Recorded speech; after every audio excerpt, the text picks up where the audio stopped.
கிறிஸ்துவுக்குள் பிரியமானவர்களே, இப்பொழுது நான் நின்று கொண்டிருக்கின்ற இந்த நினைவிடமானது நமது கிறிஸ்தவ கீர்த்தனை பாடல் புத்தகத்தில் இடம்பெற்றுள்ள அநேக பாடல்கள் இவர்கள் எழுதியிருக்கிறார்கள். அதில் ஒரு சில பாடல்கள் கிறிஸ்தவ கீர்த்தனையில் இடம்பெற்றுள்ளது. அந்த ஒரு பாடல் என்னவென்றால், இயேசுவின் நாமமே திருநாமம், முழு இருதயத்தால் தொழுவோம் நாமம் என்ற பாடலை இவர்கள் எழுதியிருக்கிறார்கள்.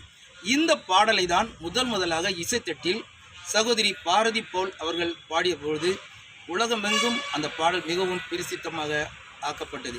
இப்பொழுதும் கிறிஸ்தவர் மனதில் அதிகமாக ஆழமாக பதிக்கப்பட்ட ஒரு பாடல் இயேசுவின் நாமமே திருநாமம், முழு இருதயத்தால் தொழுவோம் நாமம் என்ற பாடல். அடுத்ததாக ஒரு பாடலை பற்றி நான் உங்களுக்காக சொல்கிறேன். அடுத்த ஒரு பாடல் இவர்கள் எழுதிய அன்பே பிரதானம், சகோதரர் அன்பே பிரதானம் என்ற பாடல். இந்த பாடலை முதலாக இசைத்தட்டில் பாடியவர்கள் சகோதரி காலம் சென்ற ஜிக்கி அவர்கள் இசைத்தட்டில் பாடின பிறகுதான் இந்த அன்பே பிரதானம், சகோதரர் அன்பே பிரதானம் என்ற பாடல் உலகமெங்கும் கிறிஸ்தவர் மத்தியில் மிகவும் பிரபலமாக ஆக்கப்பட்டது. அவர்கள் அதிகமாக அந்த பாடலை விரும்பி இன்றும் திருச்சபைகளில் இயேசுவின் நாமமே திருநாமம், முழு இருதயத்தால் தொழுவோம் நாமம் என்ற பாடலும் அன்பே பிரதானம் என்ற பாடலும் மிகவும் பிரபலமாக பாடப்பட்டு வருகிறது. அடுத்த ஒரு பாடலை நான் உங்களுக்கு சொல்ல இருக்கிறேன். அந்த பாடல் தான் காலமே தேவனை தேடு. இந்த பாடலை கிறிஸ்தவ கீர்த்தனை பாட புத்தகத்தில் நீங்கள் பார்ப்பீர்கள் என்றால், காலமே தேவிஜி அப்படின்னு இருக்கும். காலமே தேவிஜி, அதாவது அவர்கள் ஆந்திராவில் இருக்கும்பொழுது இந்த பாடலை எழுதியதால் அவர்கள் தெலுங்கு வார்த்தையாக காலமே தேவிஜி அப்படி என்று இந்த பாடல் புத்தகத்தில் பதிக்கப்பட்டிருக்கும்.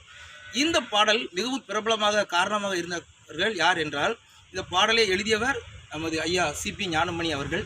இந்த பாடலை முதலாக இசைத்தட்டில் பாடியவர் சகோதரி ஏபி கோமலா அவர்கள் பாடின பிறகுதான் இந்த பாடல் மிகவும் பிரபலமாக பேசப்பட்டது.